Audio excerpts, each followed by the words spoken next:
experience as an industry leader in the Indian environment, seen some of the good practices which follow some of this philosophy, and also where have you seen the pitfalls or gaps or challenges in implementing this customer centricity?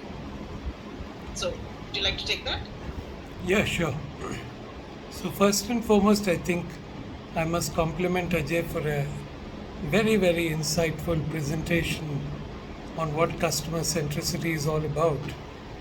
Because, while it's a much bandied word, I don't think too many people really understand what it's all about.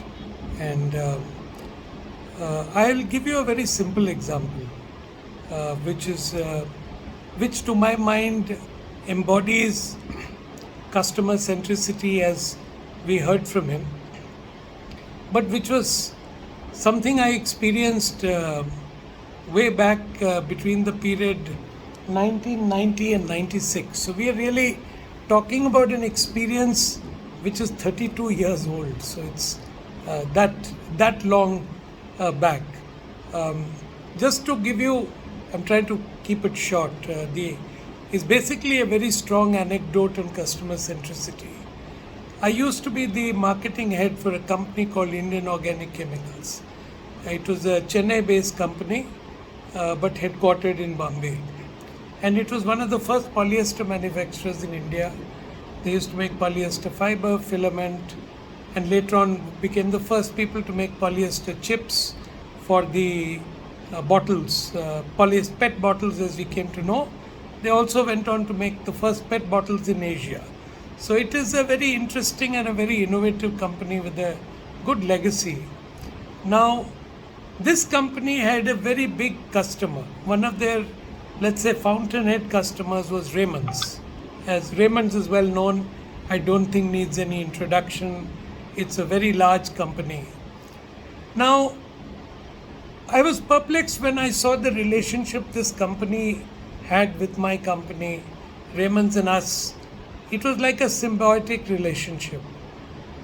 My boss was a brilliant man, but a very cranky guy. And as I joined the company, I was surprised when on a Saturday, I was supposed to have weekends off actually. So Saturday, Sundays was supposed to be off. So he just told me, Thomas, can we go to Raymond's this Saturday? And it was my first or second Saturday with the company. And I said, okay, it is a very important customer. So I accompanied him. It is, I think, been one of the turning points in my life in understanding how a customer is to be served. I worked for that company for 5 years or 6 years. I don't remember a single Saturday in those 6 years that I actually took off. I was in Raymond's every Saturday, 52 weeks a year, 52 into 6 years. Every Saturday was a day devoted to Raymond's. And what did we do? We did everything that Ajay Kohli talked about. We interacted with every department in the company. So I was not alone. I had some colleagues. Most of the time, my boss also accompanied me. We met people in, of course, purchase. We met people in manufacturing. We met people in marketing. We met people in quality. We met people in product development. And every Saturday was a journey of understanding that customer, listening to the customer, being in his factory. He talked about, plant visits, observing the plant, getting to know people. And I realized what this did. This actually what it did is, every company has problems. You'll always have some quality problems. You'll always have some processing problems in the factory. But you could solve these problems because the Raymonds never looked at us as a stranger. They looked upon us as a partner in their growth journey. And it never ever led to a point of conflict where even serious problems we could resolve just because we knew the people in the company so well and they knew we had their best interests at heart. And of course, the relationship actually transcended many levels. I mean, there was a time when we were in trouble and Raymond's came to our rescue. How? Very simple.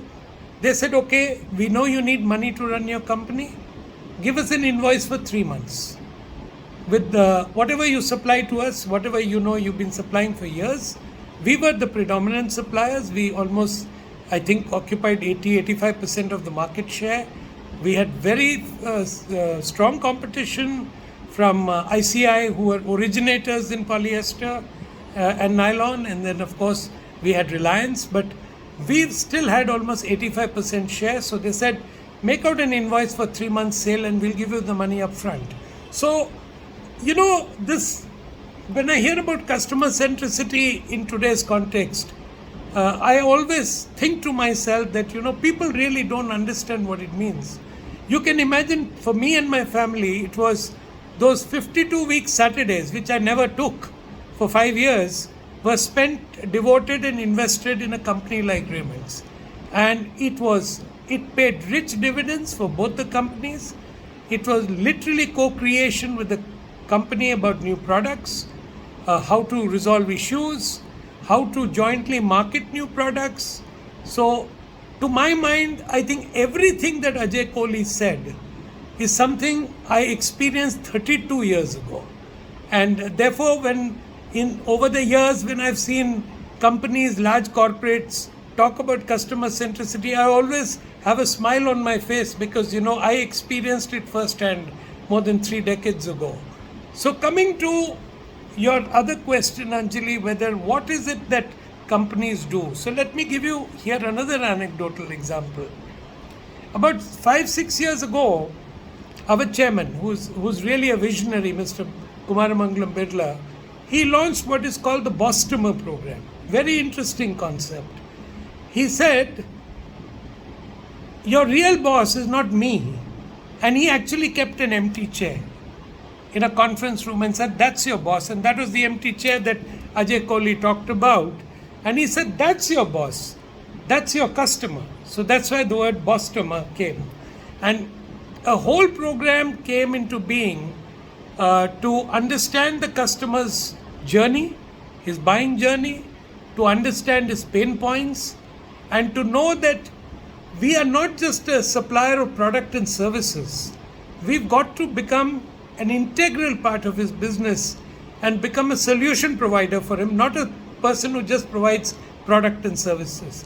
So the customer journey, which began 6 years ago at ABG, has taken firm roots. And there are so many things which have followed, whether it is the mapping of the customer's journey, the lifetime value of the customer, looking at various account management themes so that accountability rests with specific people to manage every interface with the customer, and most importantly, the fact that Ajay said, rightly so, in a customer centric organization, it is not the marketing or the sales team which owns the customer. It is each one of us which owns the customer. It is only when each one of us owns the customer and understands his pain points can we deliver value to him. And that, to my mind, has been a turning point in ABG.